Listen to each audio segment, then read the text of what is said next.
Every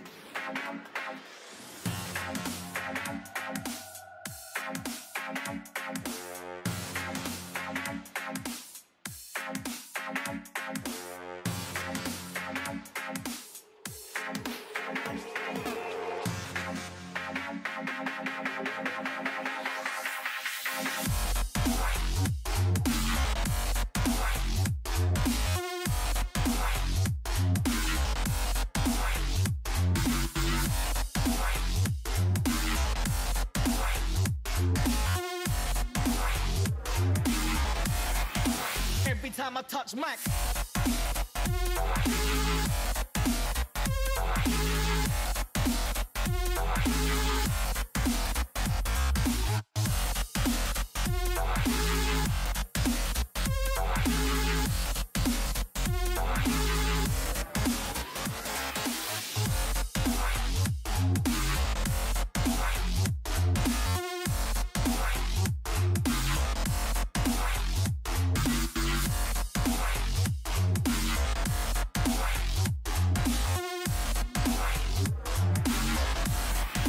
Every time I touch mic.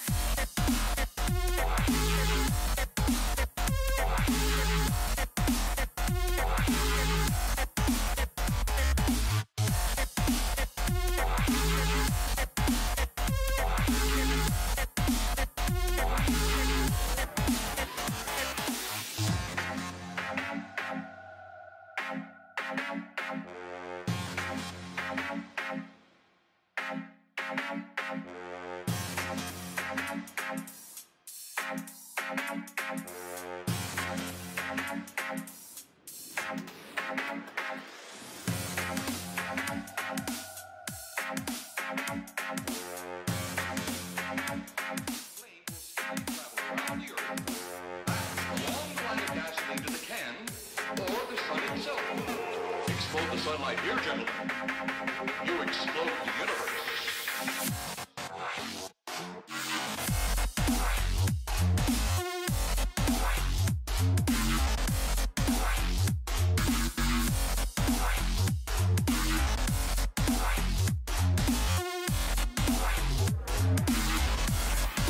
Every time I touch mic.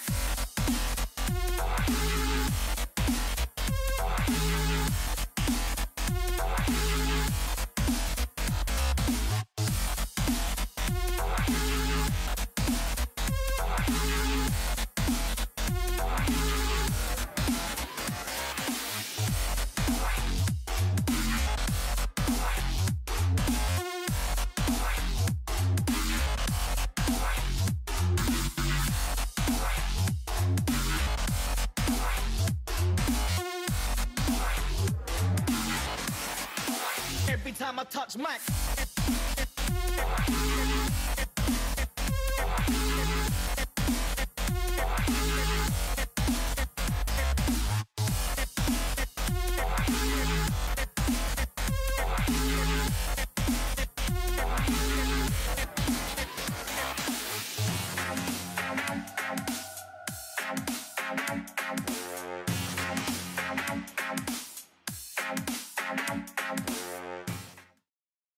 Hello, everybody, and welcome to the inaugural broadcast of this split of the Aegis Champions League, where we have got ourselves a banger matchup to start things off between no AOE damage and CCG Esports, as my cam's gonna cut us off to start things off. My name is Gordo, and I am joined tonight by TDS. TDS, how are you doing? It's a good way to start the season. Some things can never be changed, and that is Gordo losing his cam in almost every broadcast we have. But I'm excited. This is going to be a really great split. It's summer. We should have a lot of exciting new teams, new players, returning rosters, and a lot of exciting matches coming up as well. Yeah, we're going to start as we intend to go on, but hopefully that means the gameplay is going to be super high quality if it means that I'm going to experience the same technical difficulties that we hoped to have left behind in the previous split. We got some exciting teams taking to the Rift tonight, though. No AOE damage, a name that is going to be unfamiliar to plenty of folks, but they will recognize plenty of the players here. This is 4 members off of Des Moines Yellow from last split who made that run all the way to 3rd place, taking UCI Varsity already all the way to 5 games in that losers final, changing out only their mid laner here for Zaltate. Exactly, a team that was this close to being able to reach the grand finals, and who knows, maybe even taking it, because as we know, the grand finals winner ended up being the team from blanking on their name right now. Sorry for that. UCI? UCI, yeah. Taking it to the last step against UCI could have been the champions if they had won against UCI. So who knows what their destiny could have been after that last game. But they put up a good fight. They are a really consistent team. And like you're pointing out, making one change to maybe try and push them closer to that one step forward. Absolutely. And then on the other side, we've got CCG Esports, team that played in the last split worth of OQs. They were previously Horizon Gaming, at least the roster was, and are now going to be joining up for their first split of the ACL. Plenty of familiar faces on this team, TDS. To run down the roster, it is PCL, Hive, Radar, Rockboom, and DMK from top to bottom. Lots of faces that we've seen both around this league and around the amateur space in general, and a really exciting squad to see come together. One that had a potential other player coming through, but obviously there were some changes here and there. Happens with most rosters, so it's not a surprise coming in, but still one of the rosters that has a lot of the potential. Looking at the overall rosters for the first matches and for the ongoing season, one that has maybe one of the highest potentials and looking as one of the potential winners just off of name value coming in the roster. That being said, they still need to play, they still need to showcase their potential, and I'm really excited to see how they perform, particularly as a lot of other people are on Rockboom down there in the bot lane. Yeah, no, it's going to be really cool to see these two pair up. DMK, traditionally a jungler, that's what I think of DMK as, but has swapped over to support over the course of this last year, often pairing up with Sophist Sage on previous CCG rosters. Now going to be a good time to see how he's going to be able to perform here, paired up with Rockboom, kind of one of those rising stars that a lot of people have been paying attention to since his runs on St. Clair College, as well as on Rock Bottom Esports, paired up with PCL in that last split, who's going to be joining him here on this CCG roster. Exactly, a really exciting potential bot lane down there that we may see. Rockboom not away from what ACL is, already have been playing from the last split, known for his ability to hyper carry, to be a really consistent AD carry and be one that can spearhead the damage from the team. Really someone that you're looking forward to in terms of playstyle, and if he can mix well with Dragon main game, I think there is a potential for this bot lane to really shine through and provide a really strong power point for the side of CCG. Yeah, and yet another Dragon Min Kim connection here. Really feels like they've rebuilt this team around him from Fisher College, where he has been competing and attending. He brings Radar into the mid lane, a player that has been around amateur for quite a while as well. Played on some older Meme City rosters, on some of the Team Ambition rosters, on Omega last split, and then on Mirage for a little bit as well. And this guy has been grinding lately. He's back in Challenger, and he has been looking pretty good. So as we get into this draft, I'm excited to see how he's going to be able to perform up against the new mid laner for no AOE damage, Zaltate. Exactly, it's going to be a really interesting matchup. One of the players that I feel like took, I'm not going to say is necessarily a break, but maybe a bit of a rest before trying to come back a bit stronger and trying to showcase his newfound strength coming into the amateur split this time around. Hopefully we get to see good things coming off of Raider and what he can provide for the team, because typically as long as you have a consistent mid laner and a consistent AD carry, your team can really shine through. And on this patch where there were quite a lot of changes, particularly for the potential carry positions, it's going to be really nice to see how they are able to perform. That being said, draft started, 4 bans already going through. Bot lane, the main focus, as you can see, with 2 AD carries, 1 support. And the Vi as well, point and click ultimate, always going to be really valuable. But the meta hasn't changed much when we think about the meta of the jungle. On the other lanes though, it's been completely turned around in a lot of positions, and there's champions that just simply feel that much stronger than others. For example, the Seri. And the Vi as well, really big pick for Hive, so definitely when they're going to take off the board. And there is going to be that Nico, freshly reworked and bamboozling people all over the world, not going to be on the board for this game around. And it's going to be an easy Gragas lock in here for no AoE damage. I expect that's going to be for Yippee Yahoo Yaha in the jungle. It's been a major pick for him, but Zaltate could play that in mid. Solidified can maybe even play it in top. It's going to stay alive as that huge flex pick. And it's a pick that we can even go backwards towards the previous roster of the Moin Yellow, and it's a pick that they always like to play around with. They certainly have a really nice playstyle surrounding the flexibility of the Gragas, so it's not surprised to see it coming through as the first pick for no AoE damage. That being said, it leaves open the K'Sante, and it immediately gets taken by CCG. Really consistent top laner, really good flex mid laner as well in some capacity, so you can try and play around with that a lot. And with the 80 carry bands, I expect to see maybe something like the Jinx, the Aphelios, maybe even the Saya prioritize a bit more, and then supports that can buff the map as much as possible. If not, Viego is a jungler that has been quite high priority, and Wukong is still viable enough. Yeah, I would not be surprised to see one of those come on through, but it's going to be a Lucian lock-in for Rock Boom, so looking to maybe play the bot lane a little bit more aggressively here for the side of CCG, and with that K'Sante locked in for PCL, Solidified, generally not one to handshake these kind of tank matchups. If he's not going to end up on the Gragas, I would expect to see him try to take a counter pick into that K'Sante and try to fight it, coming in later on in his draft, maybe something like the Gwen, something like the Olaf, what I would be anticipating to see out of the NAD top lane. But it is going to be the Aphelios Lulu pairing for Hope and Plez. The Aphelios, such a huge pick for Hope throughout that winter split. 100%. Really strong performance with the 80 carry with Aphelios. Lulu as well, buffing the Aphelios as much as possible is going to be really great. And it's still true to the current meta. Aphelios Lulu is such a strong bot lane pairing that you typically go for it. On the other side, it's going to go against a Lucian. Nami is the main pairing that you would think about. I've seen the Lucian Sona as well sometimes, and it looks that can potentially be quite strong. But ideally, the main pairing of the Lucian right now feels like it's the Milio. But since it's banned away, pretty much you're forced to now opt into the Lucian Nami. And it's going to be interesting seeing how this bot lane now will perform for CCG, because this is a really aggressive bot lane focus. Like, they want to try and rampage the bot lane with these two champions as hard as possible and get an advantage through that. Yeah, I also, in Risen Divine earlier this week, I saw Lucian Yumi come through.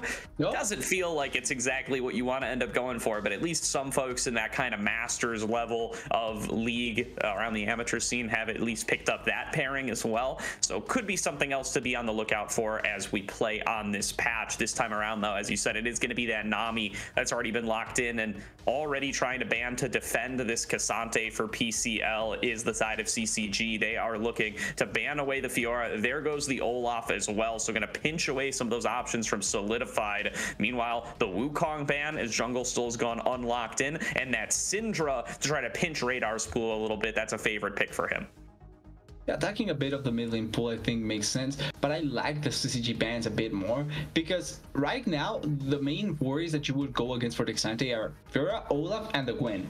But already with the Gragas, you kind of don't want to go for too much AP damage, because right now in the mid lane, as of now, there's quite a bit of mages that you can opt into as well. So if you go for too much magical damage on one side, that may actually end up enabling K'Sante, and K'Sante isn't even the top lane just yet secured. Like, you can actually just flex it here, go for a blind pick or counter pick here, and then the Gwen may end up getting completely destroyed as well. So I like the way that CCG is trying to approach this, with now the Jarvan pick to have an even more streamlined engage potential. It's going to be quite nice, and if they have a good combo, I feel like CCG could have a really nice way to round out their comp. But now no AoE damage, needs to close out what they have, and it's going to be potentially win. All right, looking at towards that last kind of big meta K'Sante counter with that Fiora and that Olaf both taken off the board, and it is going to be locked in as the Gwen for Solidified. And now you have a good opportunity. You could take that Gragas into the jungle for Yippee Yahoo Yaha, where he's very comfortable with it, but it's also a very safe blind pick in the mid lane for Zoltate. If you decide you would rather go for maybe one of those more aggressive junglers, he does open you up for an opportunity to, you know, take something like a Kindred or to take something early aggressive like the Lee Sin that is now being hovered. I'm not gonna lie, that it would be quite aggressive. Does take a bit of the 80 damage, so that way you're not going to be focused on just one specific damage dealing attribute. Instead, going for the Lee Sin allows for more early game prowess, like you were pointing out, and if they are able to get the snowball going, they can deny it quite a bit for CCG. Technically, as of now, I think that no AoE damage has more viability towards the later stage of the game than CCG. They still need one champion to try and get back into the late game power opportunity, and I'm not sure if it's the Ahri. I honestly still favor NAD in the sense of the late game potential, but as a whole, I do think that CCG has a lot of tools to try and run the early game. even if you have the Lee Sin, I think the 2v2 between Jarvan and Ari and Lee Sin Gragas is going to be quite contested. And then if you're able to put a lot of focus towards the bot side, and like we were pointing out, snowball them as hard as possible, I can see them just running away with the game really effectively. I can as well. This is really set up to kind of play through that mid jungle, move into bot lane, set up for Lucian and Nami to get super ahead, stack up those dragons. You know, it's the traditional 2022 and 2023 way of playing your League of Legends through that bot lane and trusting that Cassante is going to be able to hold his own up in that top and come support you for some of those later team fights. He can teleport down a little bit earlier now after mid-season with those changes to teleport, making it unleashed at about 10 minutes. And now it is going to really be up to this Gragas in the jungle for, this Gragas in mid lane and the Lee Sin in jungle to try to make sure that they're going to be able to stem that bleeding in the early game and not give away too much to the side of CCG while they look to play this early aggressive style. Exactly, and technically though, even though there's no timer to really try and worry about on either side, really you can make arguments for later stage games for both sides and early game potential for both sides. I think that CCG really wants to try and enable as much as possible their bot lane like they want. Like you're pointing out, it's kind of the meta still, the fact that you go for your bot lane, you try and secure the objectives, the early dragons, the early heralds.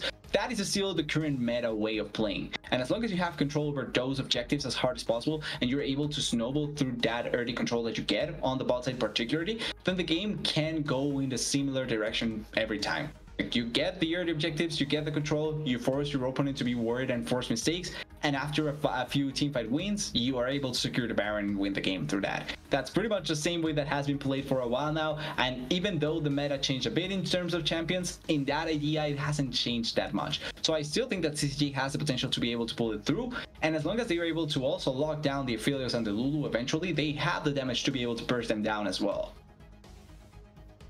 It's just going to come down to being able to lock down that Aphelios and Lulu. You're really reliant on the Jarvan to be able to do that unless you're getting a really good flank angle in from the Ahri or the Cassante. So going to be on the lookout here to see what that Gragas can do to stem that engage. You can interrupt flag and drag with the body slam. That's a super effective way of preventing anything from going in. And then all of that buffing and enchanting coming in through from the Lulu on the freshly reworked enchanter items going to be plenty helpful towards keeping that Aphelios topped off and safe and making sure that it's not going to get melted down too early on. It's really going to come down to who is able to build up an advantage early on, because that can really influence whether or not you hit those key thresholds of being able to take out the Aphelios. And it's going to be, I want to put a lot of focus as well towards the mid lane matchup. We were already kind of hyping it up with the change obviously on the side of NAD that they were bringing forward Saldid and now going against Rather here. I think particularly in this matchup where getting the push advantage and being able to move around with your team as early as possible, it's going to actually net you a lot of good opportunities to try and get the snowball going as hard as possible. With both junglers that are really good early game focused junglers that want to get the game going in their favor, that want to go for ganks, you want to try and have as much control possible of the mid lane as you can. And if you even get a kill in the mid lane particularly, you just completely run through with whatever the enemy team wants to do. Because if you control the mid lane, moving around is so much easier. So I'm going to really put my eyes on that particular matchup. Even if it's not kills between the two of them, it's more so who can control it so that you can impact the map better. And I want to take a second now here, having seen both of these team comps, to talk about our little format changes that have come through from winter into summer, where now we play within the group for the first 5 weeks, and then you only fit in one cross group match during that time, and then we'll go into seed-based cross group matches for week 6 and week 7. So ending up top 2 off of your first 5 weeks, where you end up playing all 4 other teams in your group, that record now gets super important. We've now front loaded a lot of these really important matches, and with these teams being 2 of the highest rated teams in the Noxus group, it's really going to be crucial for them to be able to win this head-to-head to try to earn themselves that top seed and give themselves the best chances of that bye in the playoffs later on. So a lot at stake actually, even though it's only the first week. Exactly, actually putting a lot more pressure on the early results. I also think does give a good opportunity so that even if the early start is not that great, you will still have a good opportunity to go against, and the good teams that maybe didn't have the best of starts can still salvage some of the situations, especially because it's seed based. you do have potential to go against good matchups. Yes, top seeds obviously will have an advantage, but I think that the closer they are between each other, the more interesting and more hype matchups we may end up getting. And that's what really matters, getting the most hype matchups out of that possible, and then going into playoffs with the best teams possible as well. Yeah, for sure. So gonna maybe get a little bit easier in the coming weeks. They're playing their first and most closely rated match here to start things off. We'll have to play against Redacted, Packwatch, and Meme City later on in the coming weeks. So a pretty stacked up Noxus group here. These two teams, some of the best that we have in the entire league. You know, they're both in that top 6 as far as rankings go, and both ended up seeded into the same group. So gonna be a banger here to start things off. Maybe even a little bit of a playoff preview if you really believe that the seeding has been just that accurate. Gonna be a lot of fun to check these two out. No AOE damage, of course, Orgless, but coming in really hoping to be able to reprise some of that performance that they saw just in the winter split.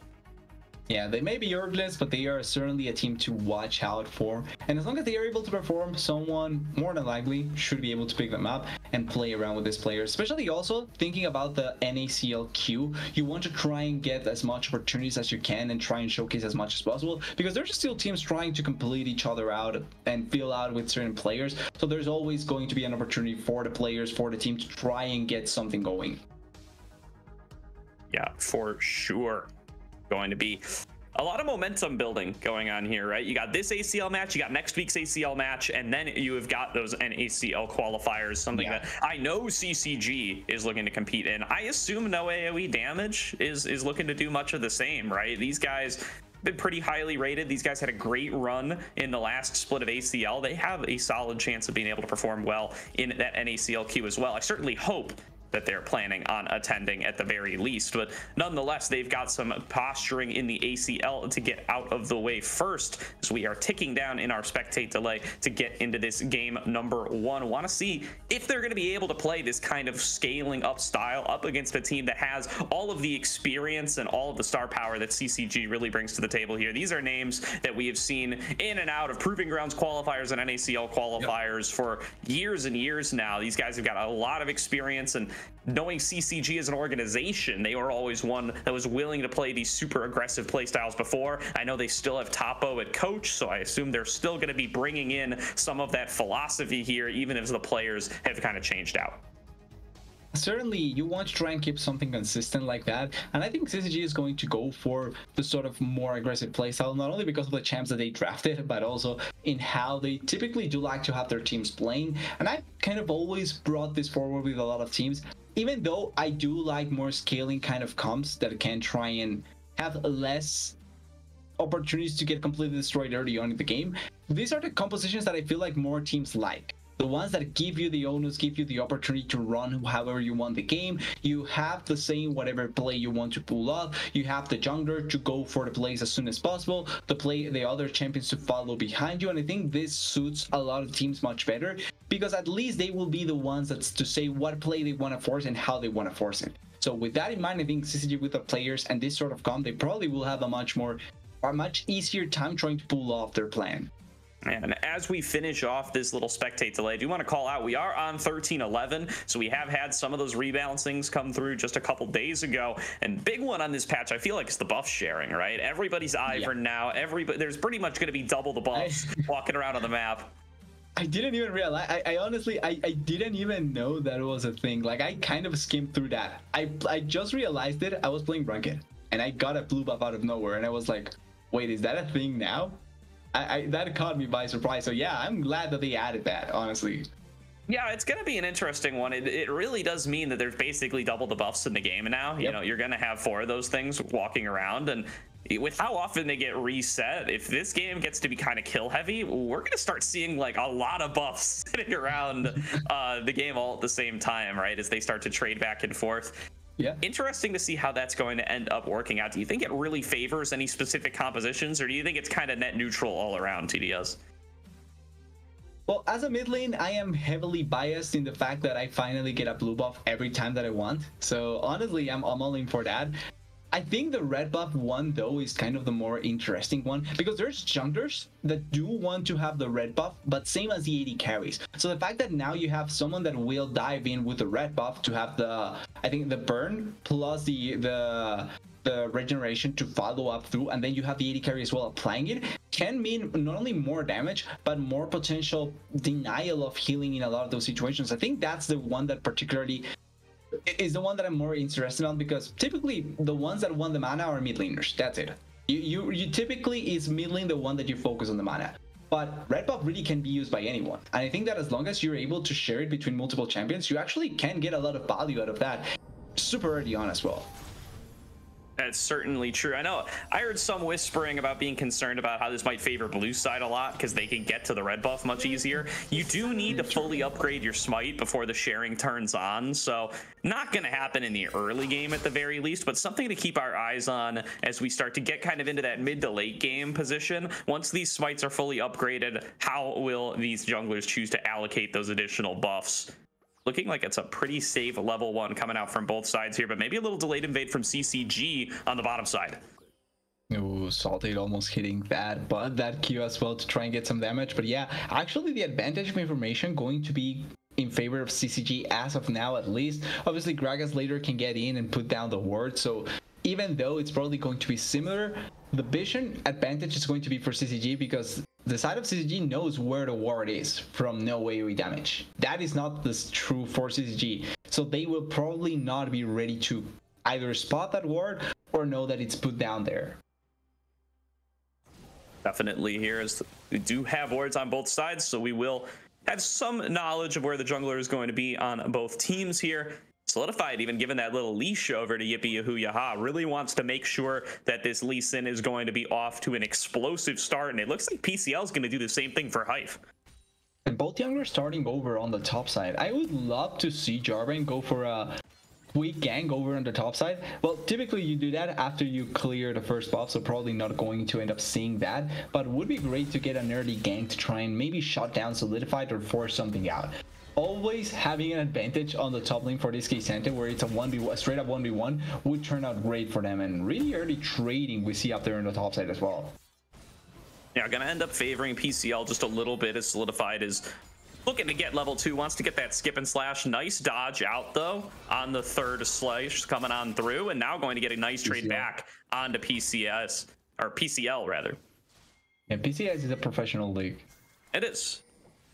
ACL, almost a professional league. PCL has some professional experience even. Was an academy for a little bit, I believe, but no, never in the PCS.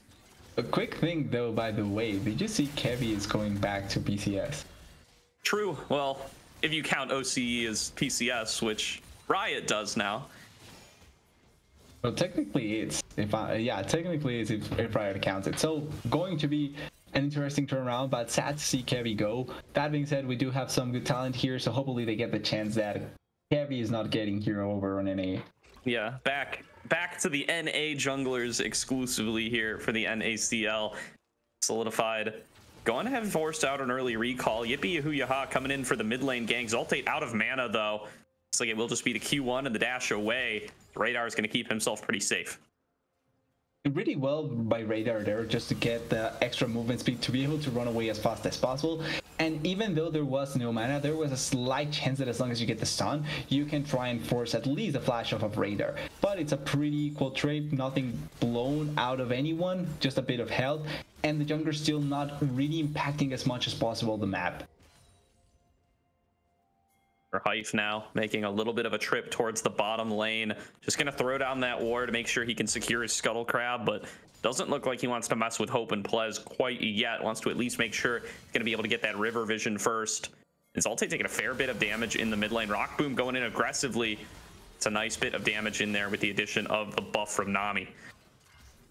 Quick thing as well, but feels like a really weird transition that the Lee Sin showed, because he started over on top side, went to the bot side, and then went back to the top side after the failed gank onto the Yari. Kind of opened up a pretty easy path for Hive. Wait, though, Hive found here, doesn't get the Crocs, but nothing bad ends up happening. Still a really weird overall kind of situation for the junglers, because I feel like now the Jarvan does take a bit of a health hit, it does affect a bit more. But before, it was much more advantageous for the Jarvan that way, because now he could force anything that he wanted, and the Lee Sin would have been a step behind.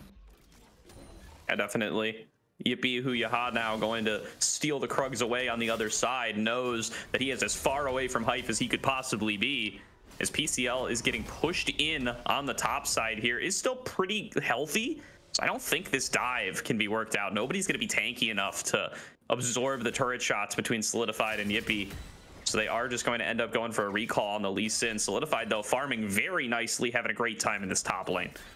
Exactly, doing a really good job. And that's one of the advantages of the Gwen up there. Yes, you may be able to fight back a bit as PCL, but typically the Gwen should be able to put a lot of pressure onto you and be able to get an advantage in terms of farm against you. Really well done there by Solidified. Dragon Minkim needs to be careful here, though. Ooh, DMK just going so low. He's got the Ignite on top of him. One more Yuri proc. Is he going to go down? He will. Plez collects first blood. DMK overestimating how much he can take. That was legitimately a 1v1 between supports. And the Lulu ends up winning it at the end. Super bloodthirsty, super aggressive, and Plez with that first blood. It's a trade of summoners, technically, because it was a 1-for-1. But we'll now get to see what the support champion will do with the first blood gold. An extra ruby crystal, pretty much. Yeah, you know, it's better to have it on the support than to not have it at all. You know, you might have rather given it over to Hope, but not even getting the assist there, by the way, has not even scratched DMK in quite a while. So he's going to wish he had gotten, you know, a little Infernum AOE onto him or something there, but that is going to be a bubble landed onto Plez. But they've got Yippee in the wings to back them up if they end up needing him. And they will be able to just get that nice recall off for the NAD bot lane. That's a nice ultimate from Zoltate. Gets Radar to take a turret shot, and Radar is just going to have to Spirit Rush out of there, forced into a recall. Essentially forced to run away. Radar is staying for way too long, and Zoltate has flash. With a WE, you can kill the Ahri. So I think Radar should either back or just wait behind your turret. It's not worth to try and wait so far forward. Still nothing going to happen there. Really nice combo that we saw from Salty there, but he's not going to have the ultimate wait. Ooh, an attempted steal from Yippee does not work out, but there's the flash body slam from Zoltate. Hype going to have to flag and drag his way away, and he's got a little timing advantage on Hope and Plez, but Hope just flashes in and gets the kill. Gonna be a 2-0 start now for NAD. They do claim the dragon for the side of CCG.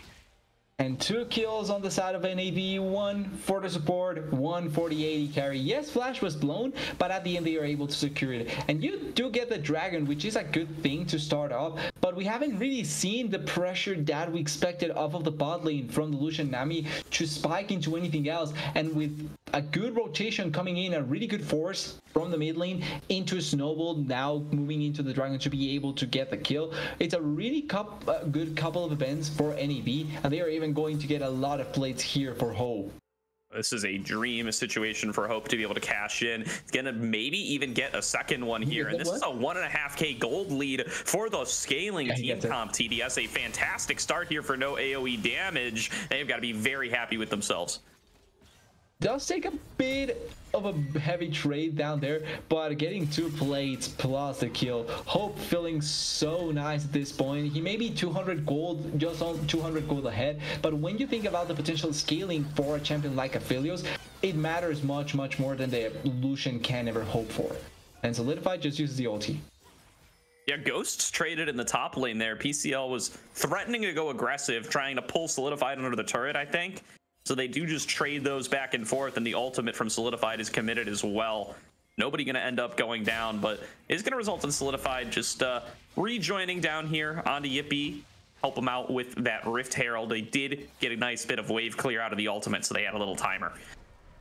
And now that the plates, or a couple of the plates, were taken from the bot lane turret, I can see them just leaving it down there, the Herald, to try and put Hope as far ahead as possible. But level 6 for Hype, the minions...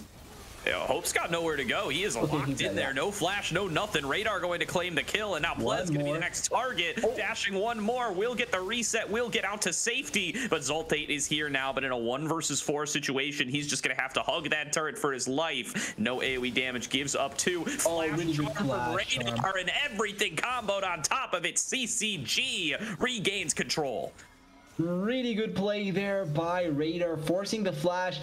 charm to be able to catch the Gragas into such a bad spot, getting the kill, gaining back the gold lead, and ideally, more importantly, putting Rockboom back into a really good spot in the game. Yes, the CS lead is quite heavily in favor of Rockboom as of now, but he was pretty close to gold with Hope anyway. So now that you finally are able to put him back into a much more commanding spot, the Lucian can spike like you typically expect to see the Lucian spiking. And I love how they saw the Herald being taken down and immediately forced a play down there in the bot lane.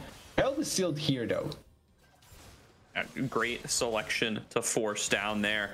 Hife still clearing towards this side, still going to be here to back up for the return play from the side of Yippee, who does commit that Rift Herald, trying to get first turret. Hife is going to be here to try to stop that from happening. The turret's incredibly low, but the Rift Herald's not quite enough. Polymorph comes through early, and Hope now is the one who is the farthest up. Gonna have to watch out for that return damage. PCL has teleported in from behind. The 10-minute unleashed teleport right on top of Hope, who is gonna end up going down, but it's gonna get traded back as it's just a melting of damage onto Hife. But PCL still fighting it out, still trying to take out Yippee, but can't quite get it done. The double kill coming over to Yippee. 2 for 2 all in all, but that turret does go down for no AOE damage, and Zoltate now is looking to keep the play going. Explosive Cask knocks Radar into the wall, but they can't get on top of him, and he will be able to just run away.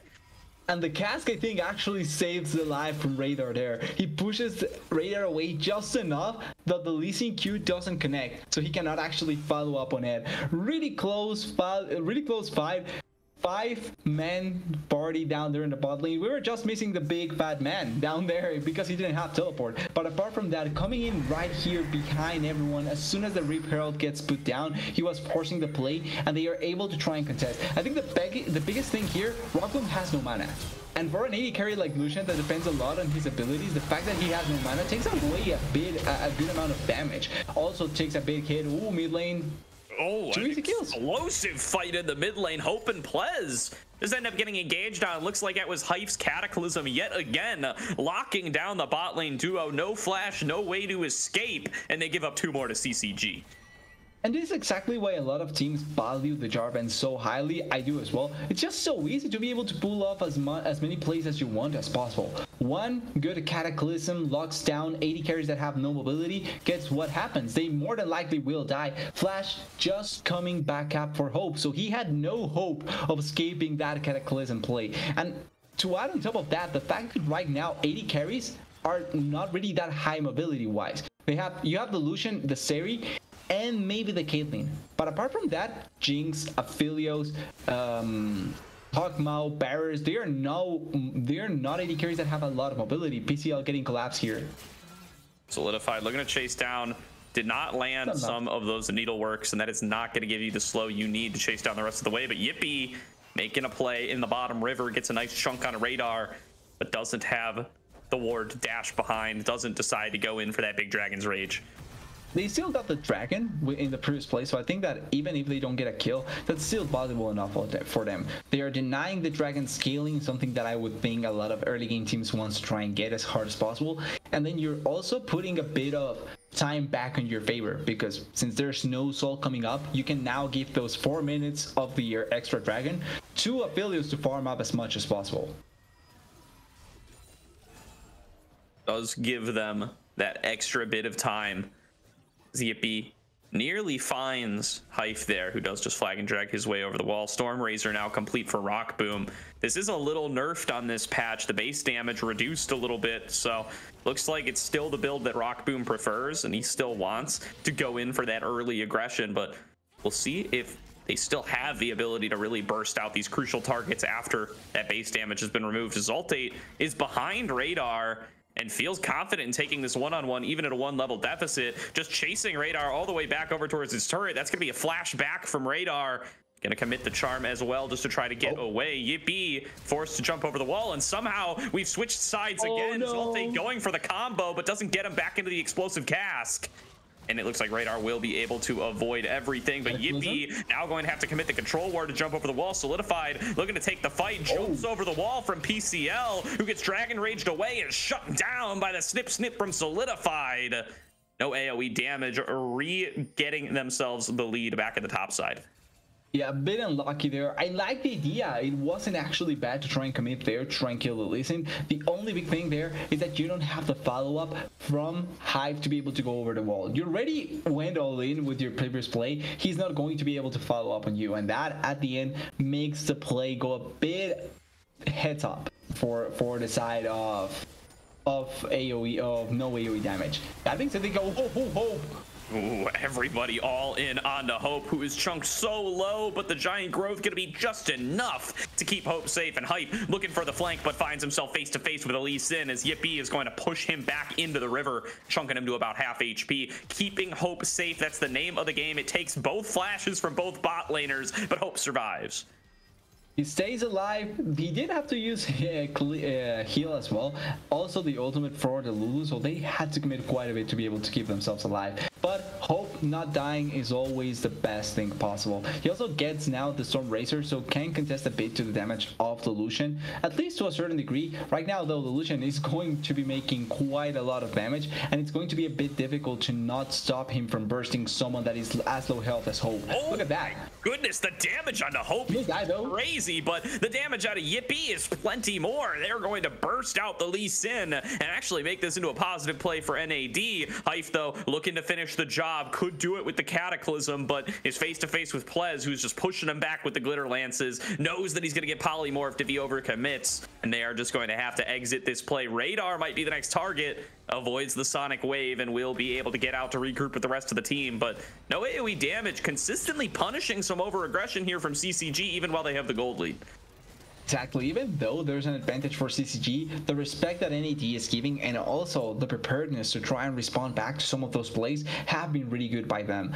I like the idea from Rockboom though. I think you have to be this sort of aggressive if you're playing the Lucian Nami combo, because you have to try and burst them out while you still can. Eventually it's going to become harder, and there's going to be better protection around the Aphelios as well. So I think these are the good opportunities to try and go for it. That being said, he didn't have Flash nor Gale Force. That is something that now for the Lucian combo is going to be a bit harder to achieve, and until he has either of the two, probably going to be at a much higher risk of getting collapsed on and dying like that.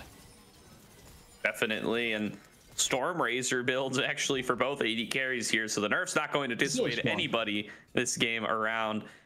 We'll see if that is going to affect the mythic choice at all, as well as Radar might be the next target here. Yippee has jumped around behind. That's going to be the Rift Herald committed in mid lane. Hyph looking for the flank, but now Yippee getting to kick back in on a Radar, but doesn't have the follow-up. Zoltate too far away, focused on the minion wave. Teleport committed from PCL, and now with the tempo, they're just throwing down this Rift Herald and claiming themselves the turrets in mid. Now the lockdown coming through onto Solidified. He may have overcommitted, but he's got the growth from the Lulu, and now throwing the needlework over the wall. Hyph nearly goes down, but gets healed up by the Nami, and Zoltate wants to finish this one. Explosive Cask will do it, and Zoltate claims the kill. It's 7-7 on the scoreboard. CCG, though, with so much gold from the mid lane, they're so happy with how that play went.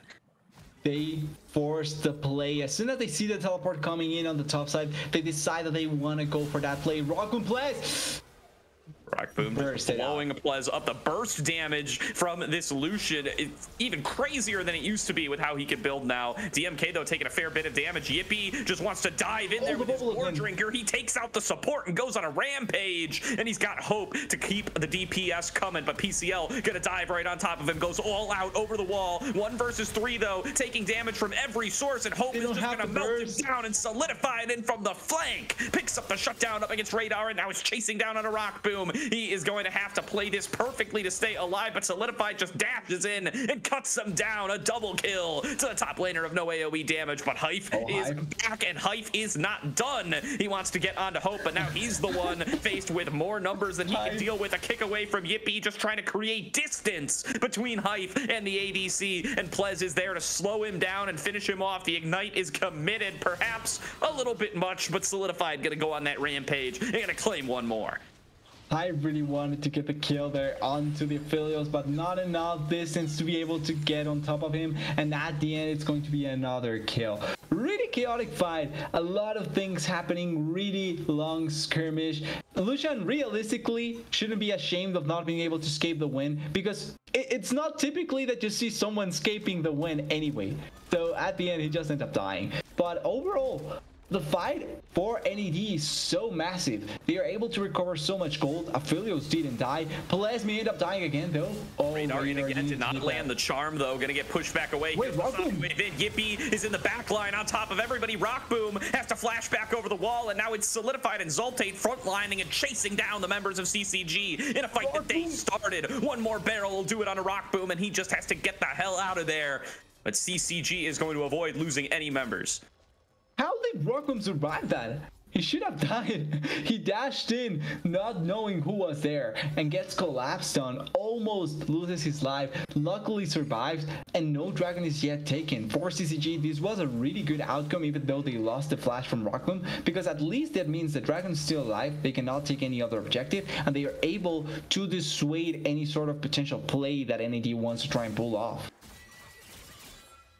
The disengage from NAD really starting to come online here. You can CCG, they commit the resources. They're trying to keep making these aggressive plays, but their windows to do so are closing as their gold lead does the same. They haven't quite gotten far enough ahead to be able to just brute force everything. They have to execute at a much higher level, and things like Radar missing that charm, they're going to stop them from being able to make the play at all.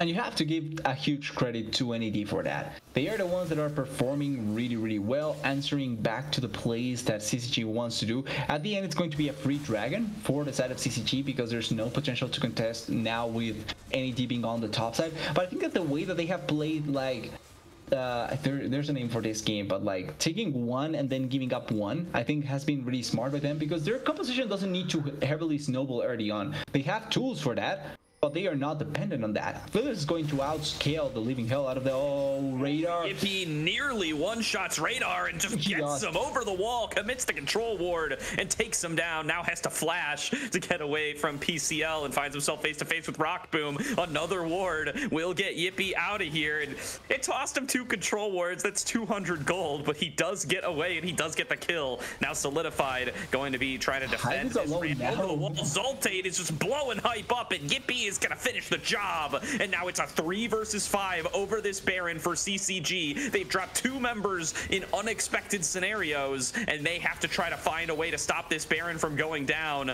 They do not want to leave it without a fight, but they are so disadvantaged in this situation.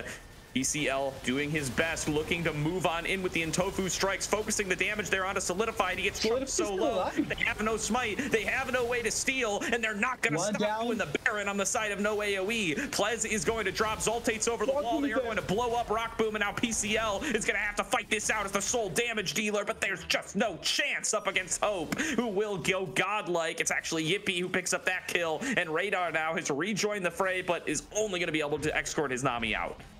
Exactly. It's going to mean that nobody else dies, but that is such a good outcome for NAD. Yes, they lost the Gragas and the Lulu, but they were kind of expected casualties when you think about the overall way that it went. The fact that you get 3 Barons, Gwen gets 1, Aphelios Untouched gets so much value by himself, and then you're still able to cancel out so much of the gold lead that CCG had is just so beneficial for them. This is an unexpected thing for Radar and a really unlucky outcome as well, because Yippee was just going to back, but because of that, you're able to force the kill. Not only force the kill, buy enough time so that someone ends up being in such a bad spot, and when it's Hive, who is 2 levels behind Yippee by the way, he ends up getting collapsed and died. As soon as the jungler is down, you get the Baron really effectively. But it's not only on picking this sort of situation up, it's the fact that they have control with vision over on the top side. They have a really good squad hovering around their AD carry, and they are not allowing for opportunities to someone getting on top of that AD carry and killing him as soon as possible. Huge play there by the side of no AOE. You can see the top laners brawling in the picture-in-picture there. Nobody gonna end up going down, but it is gonna be another turret for NAD. And now the siege on mid lane solidified, firmly winning the one-on-one up against PCL. 4-0 and 4 on this Gwen. 2 items complete, fully scaled. And there is going to be the ultimate from Hyphy. Flashes back out. He's locked down Zoltate and Plez, but there's just no follow-up. And now Hope frontlining here lands a big Moonlight Vigil, but is getting melted down by the culling. He will be the first one to drop. And Explosive Cask not going to be enough damage. Neither is Yippee. Yippee drops as well. Plez is going to be next. Zoltate's the last one standing. And CCG blinking health bars bars across the board, but they perfectly time everything, and they take themselves a double kill for Rock Boom in a 4-for-0 fight. PCL going to drop on the top side, though, and somebody's going to have to get up and deal with this top lane. And that way, no longer is a 4-for-0, but a 4-for-1. We finally see a bit of a crack in the great armor that NAD has had so far protecting Hope. Goes a bit too far forward, still has Flash, still has Gale Force, gets collapsed on and gets immediately bursted out. Really close goal for CCG though. They actually took way too much damage for comfort there, but since no members died, it was really easy for them to try and play around it. You can see here how they commit a lot onto Salted, onto the Gragas, but in reality they were waiting in a really well performed manner for Hope to make this step. As soon as he did, he was dead. He cannot survive the huge amount of damage. Even though he has a huge amount of damage himself, he was going to get traded at the very least. And when Hope is dead, you can try and stop any sort of push. The extra kills are just presence for CCG. Not really that of huge value, but really just stopping the Baron push and also getting a bit of extra gold. The big kill was Hope. Makes such a big difference there. Thought that he had the damage to just force them back single-handedly and came very close to it with the Infernum Moonlight Vigil, but this doesn't end up working out there and is going to end up giving his life. And now CCG, they have an avenue back into this. The fact that they were able to stop the Baron push without losing any inner structures is so big for them. Rockman has a lot of damage. The only thing is not getting collapsed and being able to play around it. Teleport? Ooh, teleport. Oh, everybody's ulti just gets destroyed. Rockboom goes on a killing spree, and now going to be a numbers advantage for CCG. They can turn that into soul point. The CCG, they continue to find the better plays, and no AoE damage, they kind of just gift them one. They were able to force it so well. Rockman has Scale Force now. He can actually force a bit more onto Hope if Hope is not careful enough. The one item lead, oh, Hope. Going pretty low there, playing with a bit of fire, but is going to be able to sustain back up. And now here's Yippee. He gets the kick. He knocks carries with it, but there's no follow-up, and the charm is going to lock him down in turn. Jungler down for no AoE damage, as the dragon will be claimed by Hive. But here you can really see the difference that the Gale Force actually makes for Rockman there. Even though he wasn't the focus, he's able to move himself just enough that even without flash, even without a dash, he can still put himself in a safe enough spot. And he has the extra burst to kill the Lee Sin there in that play. Really good charm as well there by Raider to deny it, and they are able to not only get the dragon, get another turret, and get so much more value in their favor. Probably not going to even lose the turret in the top lane because now the area is already there to respond to it. The side laning has been good from Solidified, but there's limits to what you can accomplish there, and just not getting enough time to be able to bust open an inhibitor or anything like that. Want to see if they try to shift things up towards the top side now. Baron spawning in 40 seconds. There is still an inner to be claimed by Solidified there, but he doesn't have the TP, and it might mean risking the Baron itself. Well, now that there's only one TP in all of the game from the area, I think that there's an opportunity for CCG to actually call the bluff and try and play away from it. Like, not necessarily play away from it. What I mean is just keep enough members that you can protect it from being a thing, but actually try and force something else with that. Because Baron buff, even though it's good, I don't think that you need to force it. Just yet, at least. If you're able to force a fight in your favor or get an objective in your favor, it's probably better for CCG. Plez Radar finds Plez walking to group up with the team and bursts him out. He's gonna lose his life for it. Solidified snips him down, and Solidified now full HP in a perfect position to frontline for the rest of the team fight. Hype is already down, and Yippee kicks Rockboom back into the rest of the squad. Rockboom, nowhere left to go. It's Gale Force down and taken down, and Hope is over the wall to melt the rest of the team. One more shot comes through. DMK taken incredibly low as the rest of the team drops around him, and no AoE damage. They find their fight, and they could bust open the base right here, TDS. The overcommitment there by Radar, forcing the play too much onto a support, onto Plez. I'm not against killing Plez as much as possible, but he's already 1-7. It's not like he's giving you more gold, and maybe they look for more here. I actually really like that bubble from Dragon Main King, but I don't think it's going to be enough to stop this. It's going to be first game for NAD, Gordo. Radar and Hive respawning just in time, but not going to be in time to defend the Nexus. No AoE damage are going to start this series off 1-0 up against CCG.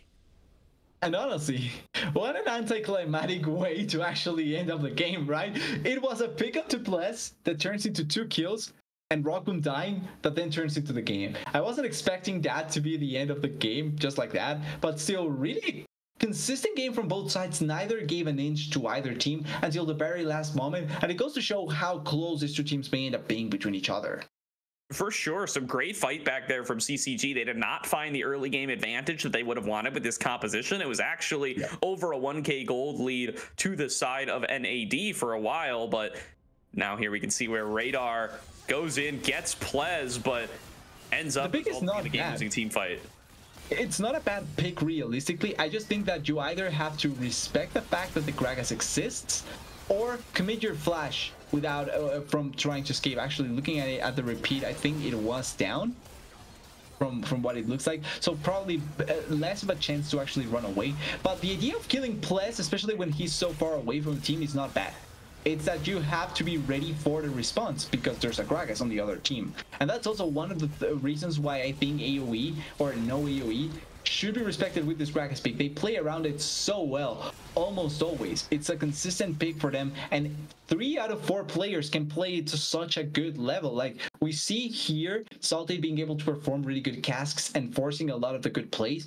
That is also a case for the other members. We know that their jungler and top laner can perform with the Gragas as well. I think that you have to just take it away because he's such a consistent pick. And speaking of the jungler, shout out to Yippee there. Great play on a rock boom in that last fight. Takes the Q kick onto a different target, flashes behind the Lucian and knocks him back in. Really clean Lee Sin mechanics there, and turns what could have just been a 2-for-0 fight into a 4-for-0 fight that actually nets no AOE damage to win right then, right there. Exactly. Really good performance. Well, I'm not the biggest of fans of Lee Sin, especially when he's not potentially the strongest jungler, but it's great to see players being performing on the champion. And it's not only that pick on the Lucian that was really great, but he was able to force fights, get good picks, get a lot of good situations for the team. So I think that overall, really great performance by Yippee. Yeah, and I know it's a stat that production can't get for us, but I want to know how much gold he spent on control wards that he just hopped to in that game, because it's at least like 500 to 600, maybe even more. He committed a lot of control wards for ward hops in that game, so a lot of money invested in the mobility, but you know, it pays off when you can make the huge plays. We're scrolling through on the post-match grid. We can see how many control wards purchased. 7 purchased by the Lee Sin in this game. Some of them may have even been used as control wards, but we'll have to look back at the mod to find out for sure. We're going to throw it to a quick break here while we get into draft for game number 2, but stay tuned as no AOE damage to CCG are going to take to the Rift again. Find out how far we go in this best of 3.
Welcome back, everybody, to tonight's broadcast of the Aegis Champions League, where no AOE damage take a solid Game 1 win over the side of CCG Esports. Was pretty back and forth there for a while, but no AOE damage. They return it to how it started, and they claim themselves that Game number 1 win. Exactly. A lot of ups and downs for both teams in that game. A lot of contestations that they could have gone for in a lot of fights. I think really consistent game in terms of mechanics in a lot of situations. There were missed mechanics here and there, but I was glad to see this sort of first game to start off the split, and I'm excited for what the game 2 will bring forward. That being said, there's changes that need to be made, because if you lose, you have to adapt in some way, and I'm kind of interested in seeing what CCG will try and trade away. Hopefully, and I hope they change the Lucian Nami, not because it's necessarily bad, because I think that right now, probably Lucian it's better with other pairings than the Nami. And I would like to see something more. And looking at the picks and bans, which are just getting started here, it is going to be the same sides here going into game number 2. No AOE damage on the blue, CCG still on the red. They are going through those picks and bans incredibly quickly. The Jarvan ban going to join no AOE damage, replacing that Jace. So far, CCG are keeping the same pick and ban strategy that they showed in game number 1, and they are going to keep it the same the whole way through with that Nico ban. It's not typical. We see the team that won actually changing up one of their bans for something of the previous game, but I really like the adaptation for an AD here. Jarvan is such a good jungler right now, especially like we were talking about. Locking down in mobile AD carries, it's such a good way to try and win the games, and Jarvan was doing such an amazing job at that. The Gragas gets big once again, and CCG answers with the same 2 picks as well, Lucian, Nami. Maybe this time around they can perform a bit better, they can find more angles, but I don't see why NAD should go away from just picking Aphelios Lulu here once again. Alternative explanation here for you, TDS, is a little disrespect in the top lane, perhaps. It was the Jace ban up against PCL in game number 1, but Solidified had a fantastic performance in the top lane in that first game. It was completely dominant in the side lane the whole way through. He just says, hey, PCL, maybe you can get your Jace and I'll still be able to win. That would be such a good call. They are able to perform like that. Say, I'm better than you, get whatever you want, I'm still going to win against you. That would be so good, so dominating by Solidified. That being said, the Jace can also get picked a wave. CCG doesn't pick it here, and they still don't take it in the bans in the second rotation. That could still be an opportunity for NED to get it themselves and try and showcase that they are good with the Jace on their side. But so far, 3 out of the 5 champions from CCG in the previous game, 3 out of the 5 champions from NED in the previous game. There's only one that cannot be picked at all, and that's the Jarvan. But that's it. We can end up seeing the same 9 champions from the previous game. We can. This does change some things up, though. Like, I don't think no AOE damage are going to ban the Syndra when they see the RE locked in the first 3. So we're going to start to shift things up a little bit more as we get into the second round of bans. Probably not going to see the Salty run back this time around. And it's actually going to be CCG banning away the Cassante that they picked in game number 1. To me, this says they want to set up for that 5th pick counter pick in the top lane, and they want to play through PCL. And I like the fact that they do want to opt into their 5th big counter pick. Like, the jungler meta right now feels pretty similar to the one that we were left off with before the changes in the items and the AD carry position. So it's not like you don't have options from there that you can take right now. I think Sejuani is still a good enough jungler. Zac still exists as well. I think it's a viable enough jungler. Viego, really good hyper carry if you want to play through that. I think Belbeth as well has been popping up, so could be an interesting option if you're thinking about another carry jungler. But there's good options to try and go against. The Gwen as well getting banned here, I think it puts even more pressure in the fact that they probably want to go for a top lane advantage up there for CCG.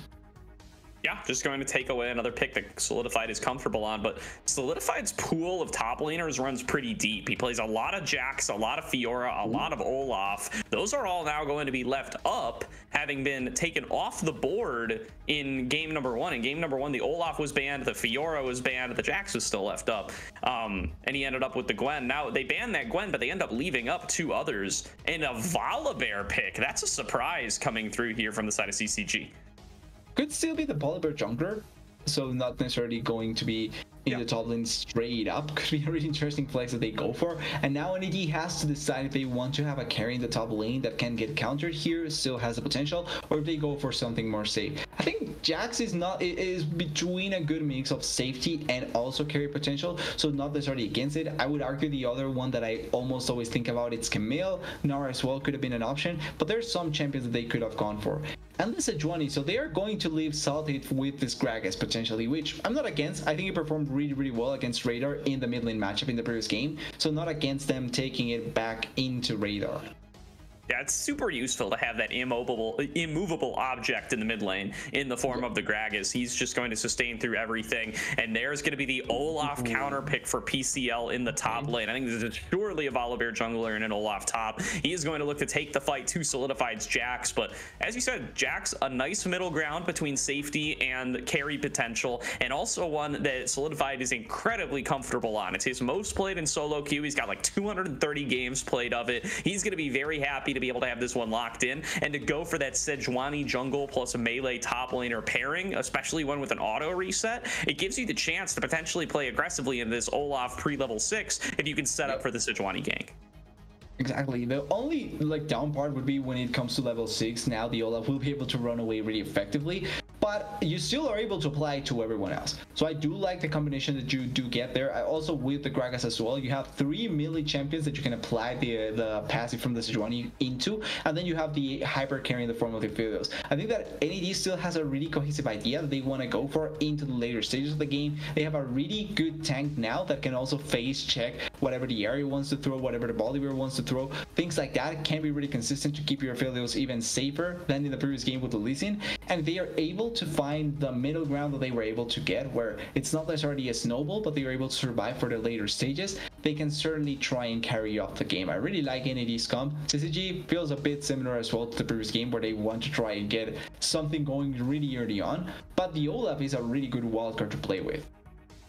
It is. It's, you know, technically the flex is still alive between the Olaf and the Volibear. Not one that we get to see very often, but technically still alive, still an option for CCG if they want to go for it. And I do like to see them doubling down for the DMK Rock Boom bottom lane. I thought they showed some real good looks with this Lucian Nami duo, especially in the mid game, right? The early game didn't really go their way, but even without having that sizable early game advantage, they were really able to blow some people up with these two and the Ahri all together, really leaning back into that play style, feeling like they can replicate that success, but maybe with a little bit more success in the early game. Exactly. I think that they were lacking that early game burst that you typically can see from the Lucian, because the later the game got, even though they still were able to blow certain targets up, that last play is defined, but then not being able to blow up the Lulu. And I think that does go a bit onto the Lucian, but also onto the Ahri, and they are not able to pull up those sort of plays early on. Later on, it's going to become much more difficult, especially going against tanks like the Sejuani or like the Gragas. Even the Jax, to a certain degree, thanks to the fact that he can protect himself with a counter strike. So I think that there may be a bit more difficulty for the Lucian to find those sort of burst opportunities, but if they are able to find them and perform on them, I can see them just being able to run with the snowball. Technically, there's nobody to stop the Olaf either, so if they are snowballing the game super hard, I can see CCG being able to just run over with everything.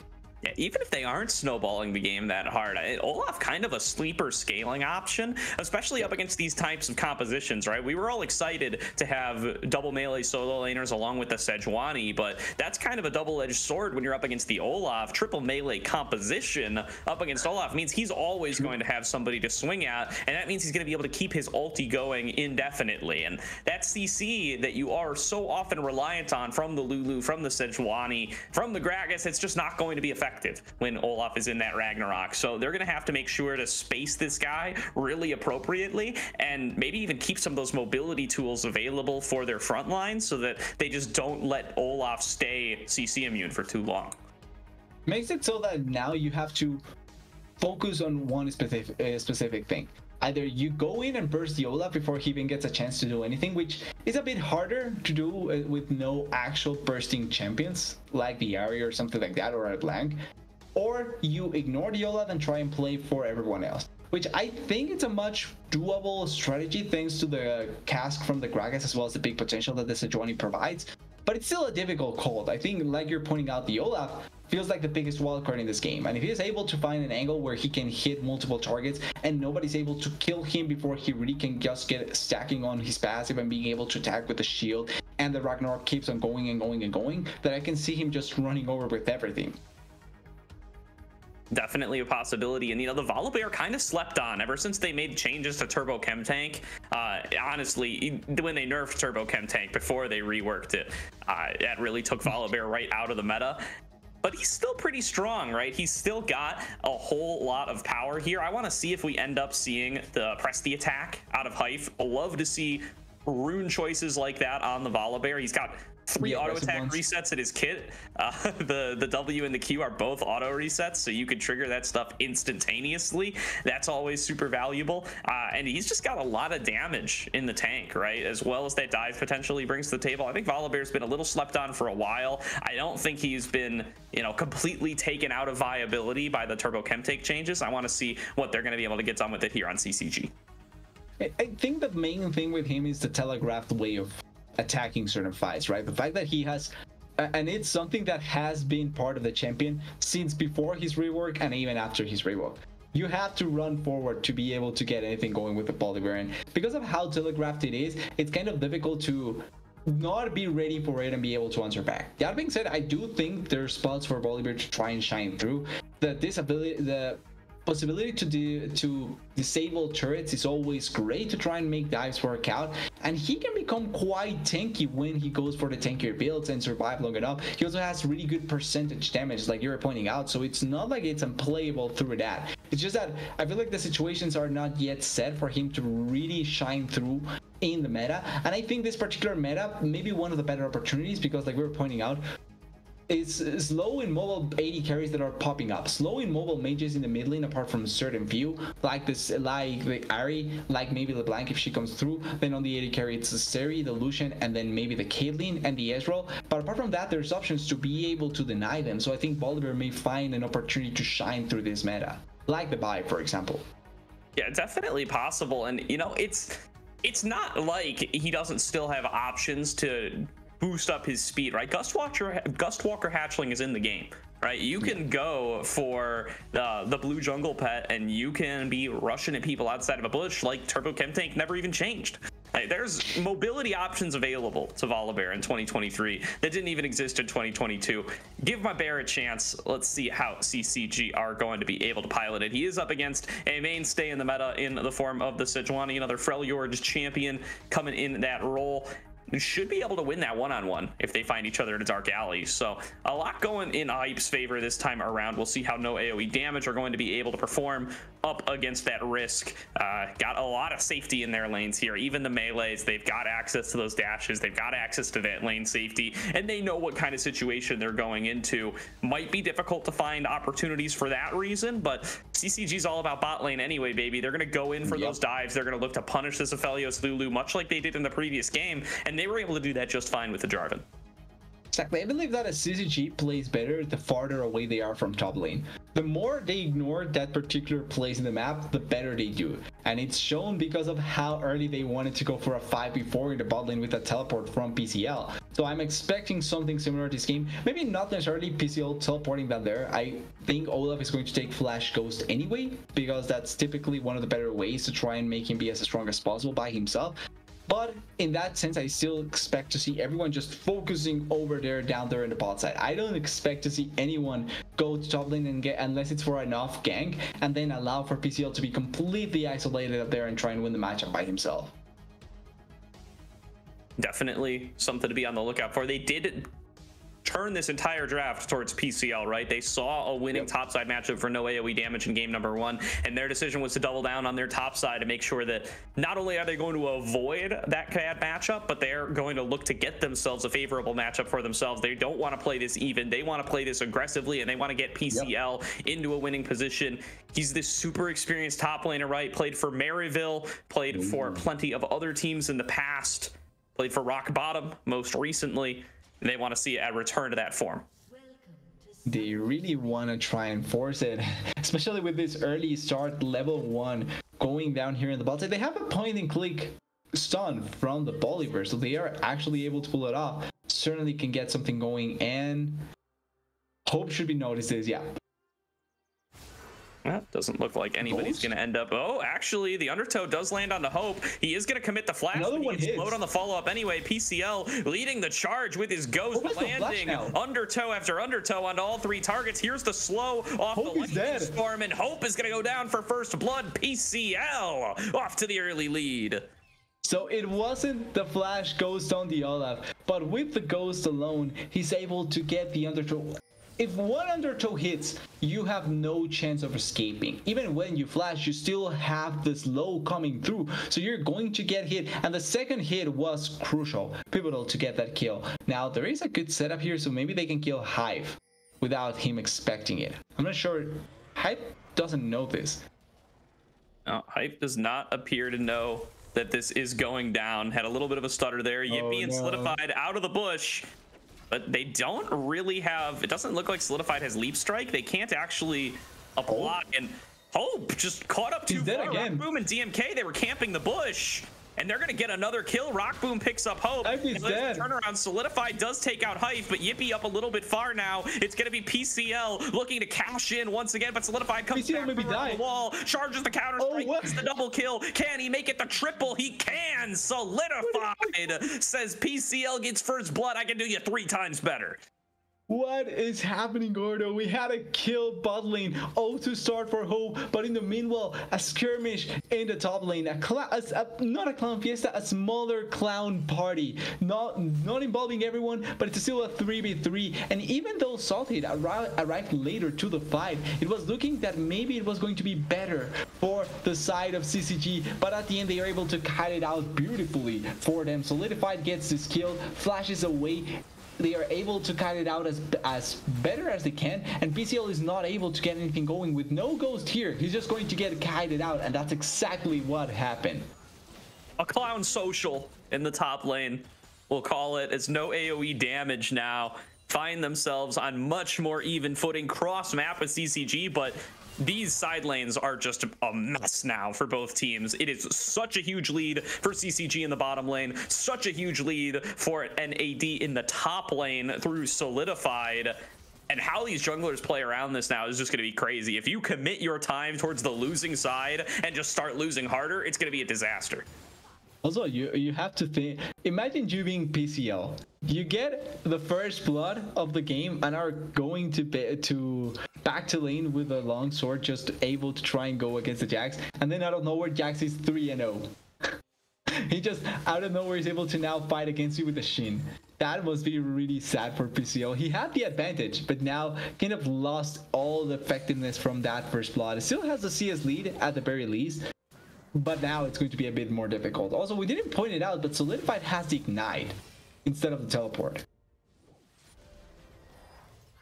All right, Rock Boom coming in for a little play here. Hope going to get pushed underneath the turret, gets his recall interrupted. Plez has left his AD on their own now. This desync in the bottom lane, great for Rock Boom and DMK actually. On top of the freeze, this is a really bad situation to be in if you're Hope.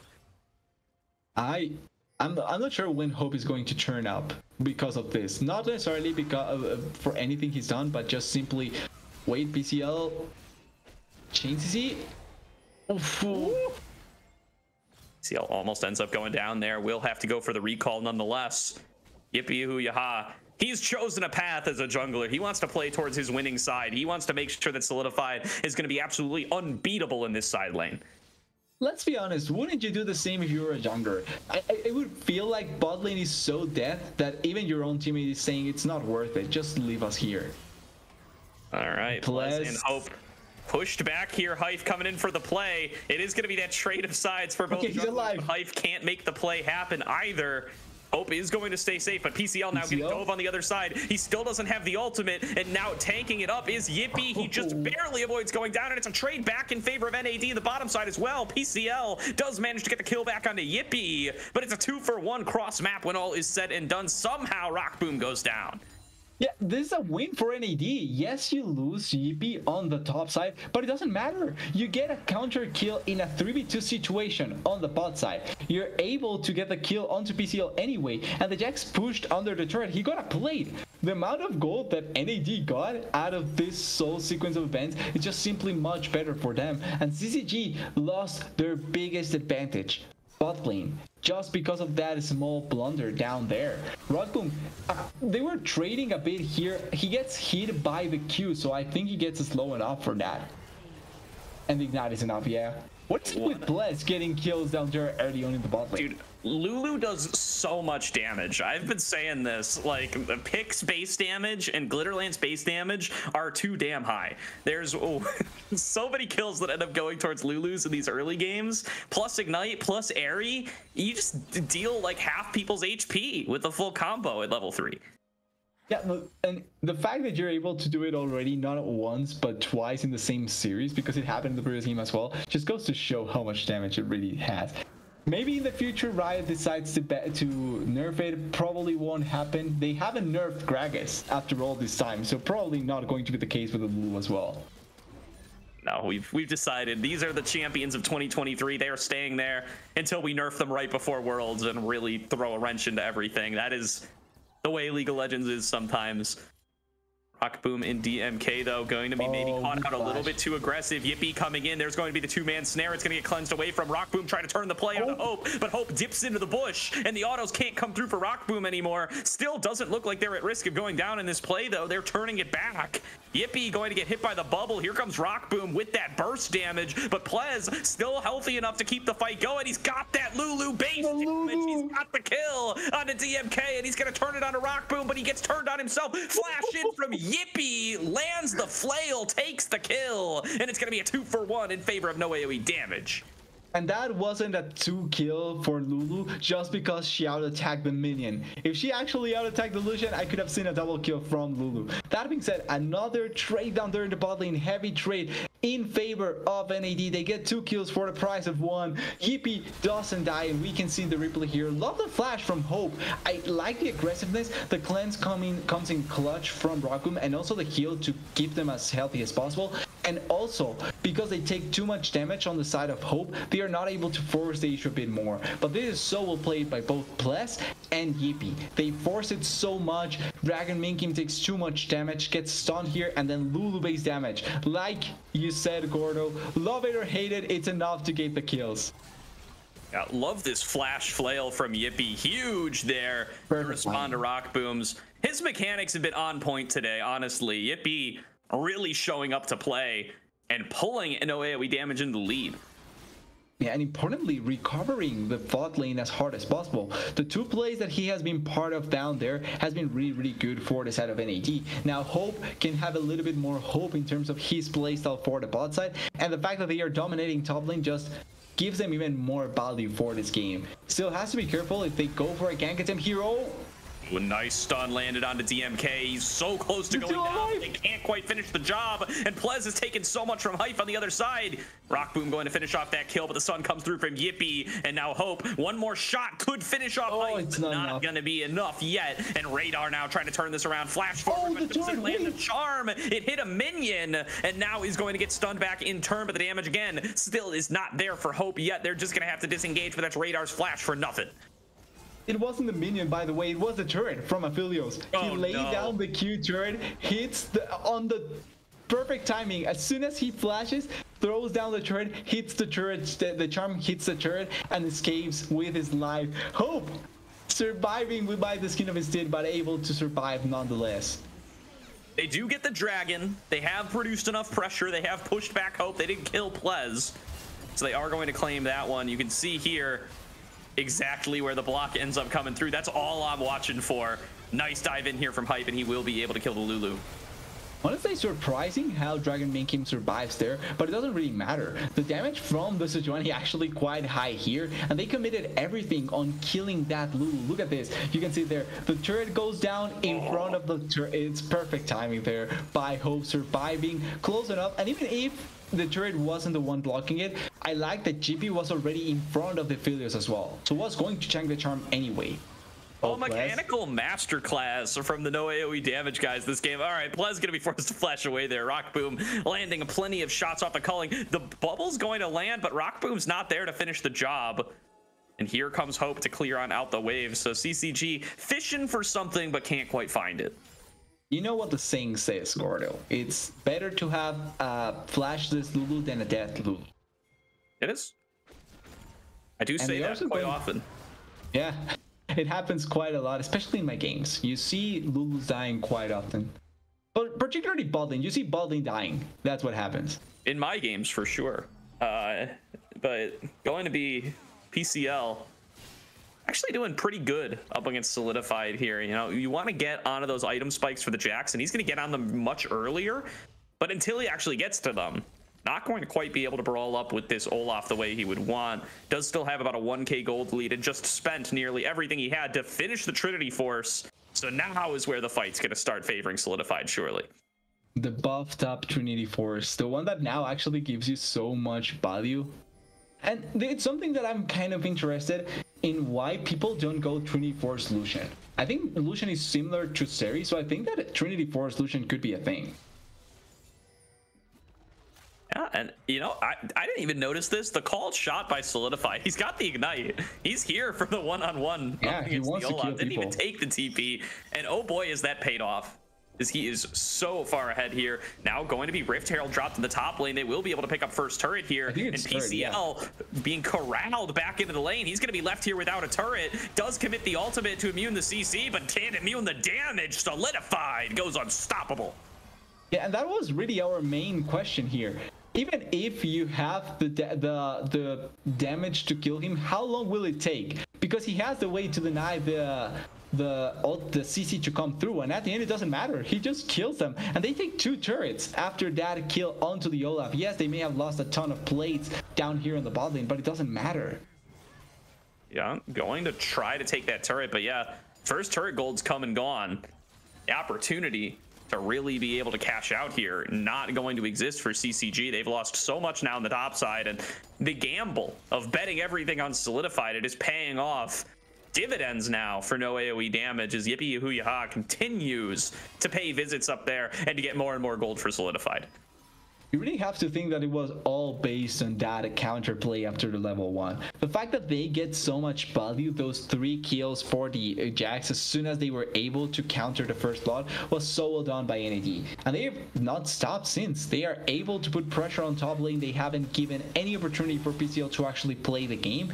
And I think that was the smart approach, denying the Olaf from doing anything. Bot lane was kind of doomed from the start, especially with what happened to Hope. Oh no. Okay, just a quick base. It doesn't matter. Yeah, Radar taking some damage there. All right. Going to be that execute onto DMK. He'll be fine with that any day of the week. If it's your support and it's an execute, it really does not matter that much. Not really losing out on any of the farm. Saltate now going to fill that bot lane role as they rotate Hope and Plez towards the mid lane. Maybe get a little bit of safer time farming for this Aphelios. Difference really is on top lane between bot lane. It's 1 item for Rock Boom to the no items from the Aphelios, and then the 1 item on Solidified to now completed item for PCL. Still quite a bit behind. Definitely. You can see the BF sword already there for Solidified, working on that Spear Shojin flash blown from DMK.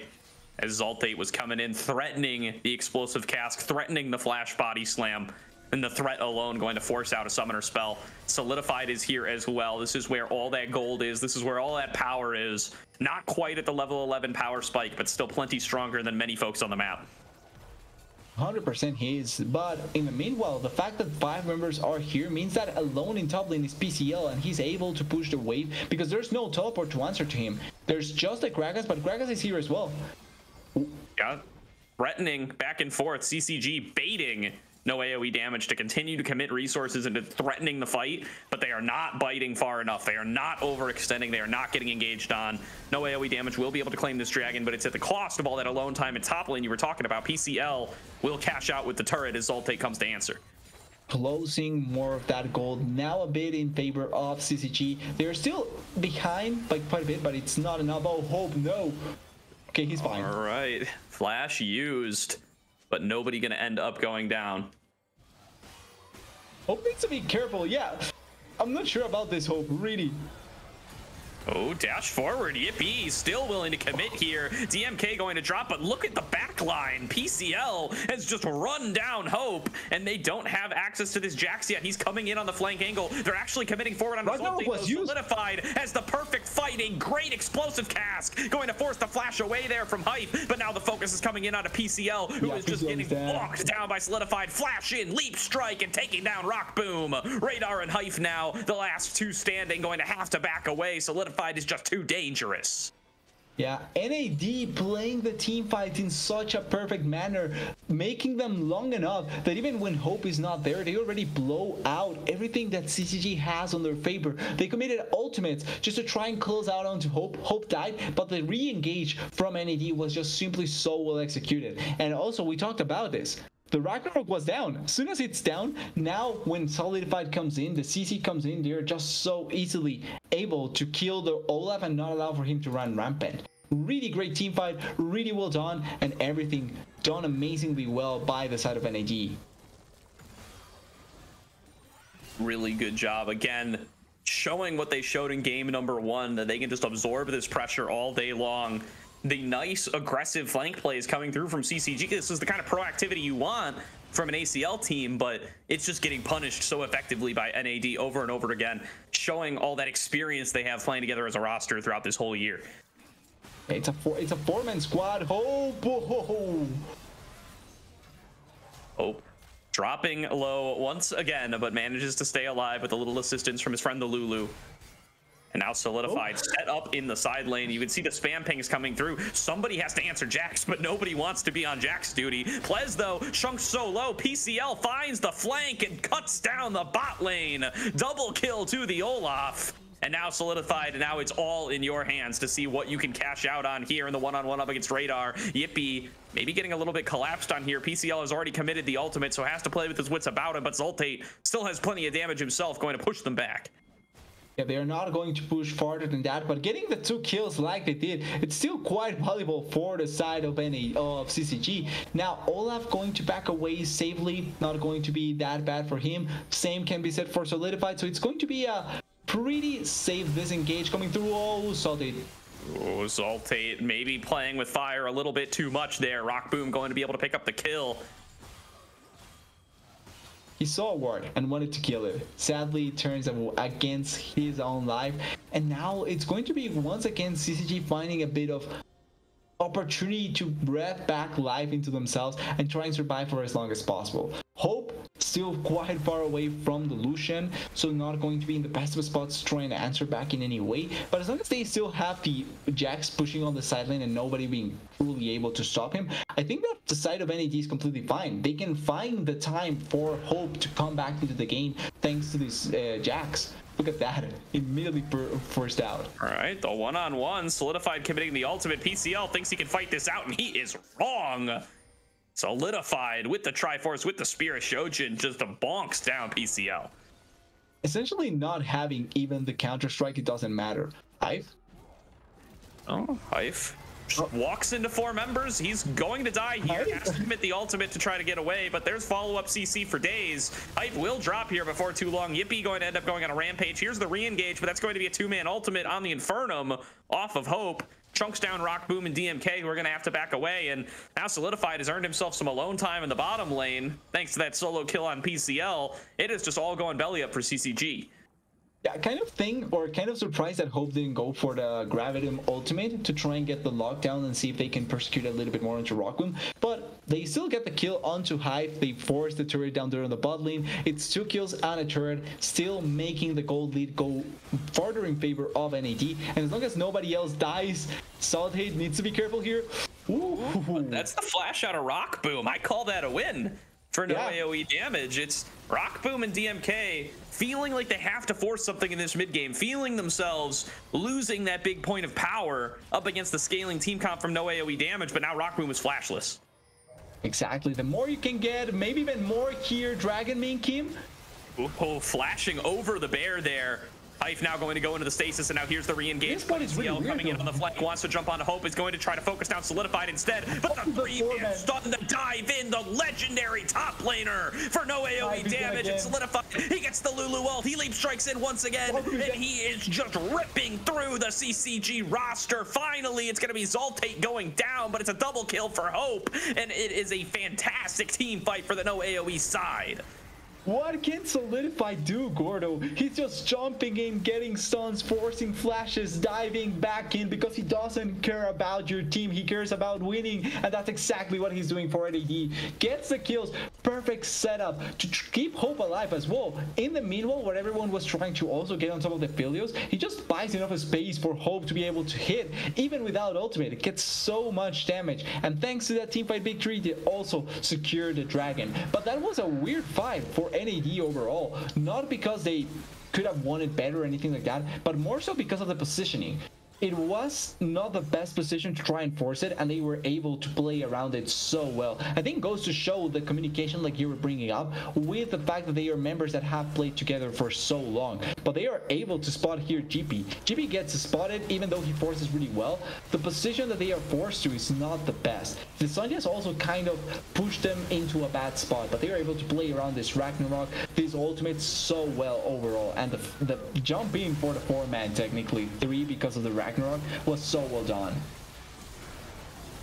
Great plays there from no AOE damage. Again, they manage their health bars so effectively, right? Zoltate tanks damage until he has to back out. Solidified tanks just the right amount before he has to back out and then jumps back in. They know exactly where their limits are. They continue to buy space for even Hope, who was 0-5 coming into that fight, to deal enough damage to get the double kill and to be able to win out in the 5-on-5, even though they aren't the ones with the strong AD. Still takes more than half of his health though with just the calling. That goes to show how he still needs to buy a little bit more time for Hope to come back. But they are doing an amazing job now. 3 items strong, Solidified. Who can really stop him? I'm not sure if Olaf can do anything, if PCL can do anything in the top lane fight. He's just that much stronger than you. Yeah, and with the Gargoyle Stone Plate done now too, he's tankier. He's stronger than ever. He's going to get more resistances from the aggressive stats he's built, and he's got a ton of resistances already. Just going to get harder and harder. 4K gold lead. It's a 4K gold lead alone in the top lane. It's not enough to cover 2K gold. Yeah, essentially. He's pretty much the difference between everyone else. Well, I will give the benefit to Sejuani as well. Yippee has 3,000 gold in his favor. Yeah, Yippie's been getting assists on solidified kills. And then there's that advantage Rock Boom has in the bottom lane, of course, but 3-item Lucian, nothing to scoff at compared to the 1-item Aphelios. Still very, very strong in that isolated matchup, but we're 23 minutes in. That isolated matchup doesn't really present itself that often, and anytime you're Rock Boom in a team fight situation, you've got solidified to think about. Even going to go a bit farther into that as well, went for the Navori instead of the Gale Force. Kind of surprised. That means that now if he has no dash nor flash, if he gets jumped on, probably dies. So really interesting decision there. Maybe valuing the damage more so than the survivability potential, but interesting decision making here by Rockboom. Yeah, I do in a way going Navori on the Lucian does. Oh wait, I'm gonna take a break here as PCL might be getting caught. Doesn't have to blow the ghost. Exaltate now going to be the next target. Hype going to commit the smite, going to flash in. There's the charm. Everything committed onto Exaltate, and Rock Boom will be able to get the kill. Olaf is far away. I think they can actually commit here. Okay, he's teleporting in. Does have the teleport advantage, so no teleport now, but at least they do get the kill into Saltate. I don't think they can force Baron just because there's teleport on Saltate, and the timing now it's kind of scuffed to try and force it. Arm landed onto Yippee. It is a 5 versus 4 here for CCG. Hope takes a boatload of damage, and Rock Boom raining down the culling now. Going to get pushed back. Here comes the wave coming through. Going to get dodged away from Rock Boom leading the charge. 4-man Moonlight Vigil from Hope. Rains down the damage there with those sniper shots, and Solidified camping in this bush looking for a target. CCG are just going to have to back away. Yeah, but you can see how difficult it is for CCG to play this game out. Not necessarily because they don't have tools, but because even if they get a pick, there's always the opportunity that Solidified is strong enough to deny them. And I'm not sure if they are able to kill Solidified at this point in the game. They still lack a bit of more items on the Olaf, a bit more items on the Lucian, and I'm not sure if they are going to get the time. Now I can return to my point earlier. So the thing about Quickblade's Lucian is it does let you use crit to amp your culling damage. Okay. So in a way, it like makes you a longer range champion if you could really like just put a lot of effort into culling.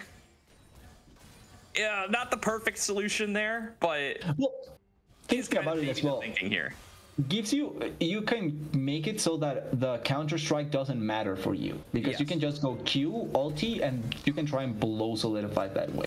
Yeah, that can be the option, I think. Yeah, and just gives you that effective range regardless to try to stay away from the Sejuani, away from the Jax, and that's how Rock Boom has to play these fights. You're not going to get a lot of angles to really be auto-attacking these guys down.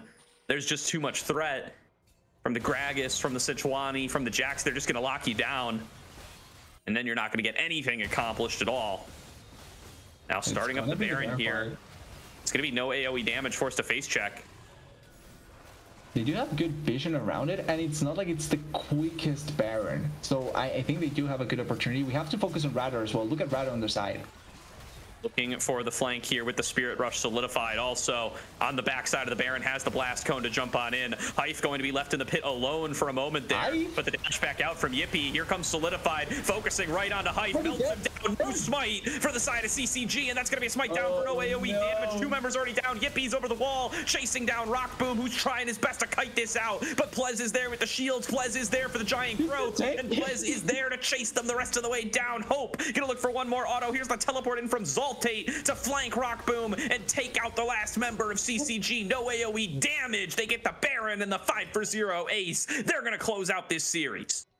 Hyph took way too much damage in that fight, and as soon as it was the angle for Solidified to get it, guess what happens? They win the fight. They weren't able to deny this Jax at all. Radar stuck himself in a in an attempt to try and do anything that didn't turn into anything. And Hive now here going to die for the second time. It's not going to stop the push, and it's going to be potentially the tool unless... Well, the respawns here. PCL making a beeline right onto Hope. Can't be CC immune. The Cataclysm just came up, or the Ragnarok rather, as it is going to be no AOE damage. Getting their second ace. Looking to maybe get a third one here. Rock Boom, the last one standing, flashing the emotes. He knows it's over, and so does no AOE damage. One shutdown goes to Rock Boom, but that's all that he can get as no AOE. Take it 2-0. Maybe all that he can get, but the victory, the thing that matters the most, goes to NAD. They play an amazing series, really well, really greatly played in general. You can see here the last fight of the game, the Baron fight. They were able to play around this Baron so well. They don't have the speed to take it down as soon as possible, but they also don't have the opportunity to turn around because they don't have a really straightforward way to engage. It's on Raider forcing the play or on Hive jumping in. But since Hive is holding the Baron aggro, he's taking too much damage. Solidified Sistis forces the play, and they are able to kill Hive before the Baron is down. They're able to kill the rest of the members because now they're in numbers disadvantage. It's just so well played by NAD, understanding their advantage, understanding what they can do to win the fight, and simply not giving an opportunity for the side of CCG to win, to do anything in that fight at all. Really well played. Really great games here from no AOE damage today. I mean, and I like what we saw out of CCG too, right? Like for a new roster just coming together, they were making changes. Yeah, we get a little bit of an early sight on some of the rosters before the draw show and everything for ACL. They've been making changes up until like the very last day. They did not know exactly who their roster was going to be, and they are looking pretty good, I would say, for a roster that just came together. But no AOE damage. They manage that aggression. They manage to play around everything that they bring to the table so effectively. Exactly. It was playing around how the snowball potential could come through from CCG. And they managed it out, hold it really, really well. Even in a situation where they started down, we need to remember the game started with a first blood, double summoners down for Hope. And Hope died a second time before level 2 again. But they got an advantage on the top side. They were able to turn around the situation and make it so that Hope's disadvantage could never really turn into anything meaningful. Really well managed overall the situation, really good allocation of resources for multiple champions, and they knew how to keep their advantages in a good way. And I feel like that's such a good team strength to keep. That's a good showing of a team that has been playing for a while together, and a team that has high expectations coming into this split as well. Yeah, love what we got to see here from them. We do have a little interview with Solidified coming up really shortly. We're going to throw it to a quick break while we get everything set up for that, but we will be right back to talk with Solidified about tonight's match.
Welcome back, everybody. We are joined by Solidified for a little bit of a post-match interview. Congratulations, Solidified, on a 2-0 win over CCG to start off the ACL.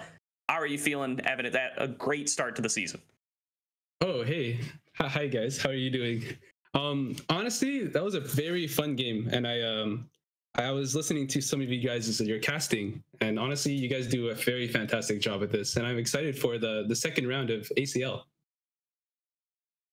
Thank you. Always good to hear. I want to start off by talking a little bit about the pre-match coming into today. You know, some bigger names on CCG, you might say, compared to some of the folks in your squad. You know, PCL and Rock Boom had that run with Rock Bottom so recently. Plenty of these guys have been playing an amateur for a while. Does that kind of affect your mentality coming into the day, or do you really not pay attention to the nameplates? So names are always there, and it's always fun facing those people because they're the competitors. You know, I talk to them. You know, they're great players, cool people. But at the end of the day, you know, you just have to play your best. That's kind of just what I have to think about. Will it affect it a little bit? I guess a tiny bit, but you know, sometimes it just makes me want to play better, right?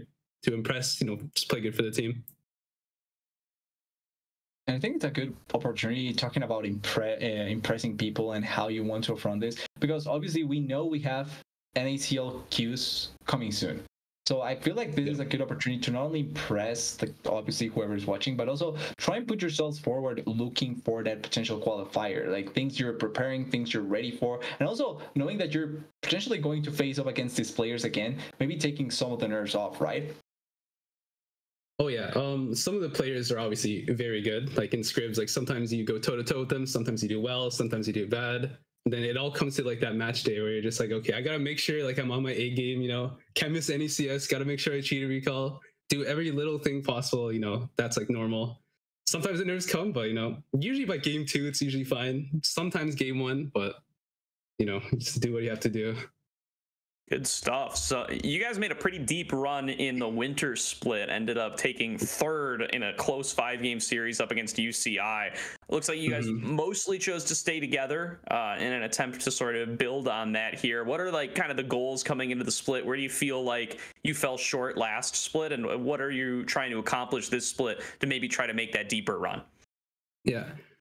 So yeah, at first the team was a bit shaky going into ACL. But honestly, we started like pulling back after we started like completing all the pieces. Like everybody we've had were good players, but like sometimes, you know, the fits weren't there or it'd take too long. So we ended up like coming together with a new team. And at the end, we started to come together quite strong. And yeah, some of the matches like against UCI, and I think it was St. Clair, who actually had Rock Boom from this series. Some of them were quite close. I think we got 3-0'd in upper semifinals or something, or upper finals. And then to beat him again today was pretty good. So, I mean, yeah. And speaking of potential expectations, right? Because obviously from the previous split, you were able to reach upper grand finals, obviously missing on that last step, losing the 5th game, and almost being able to reach the grand finals.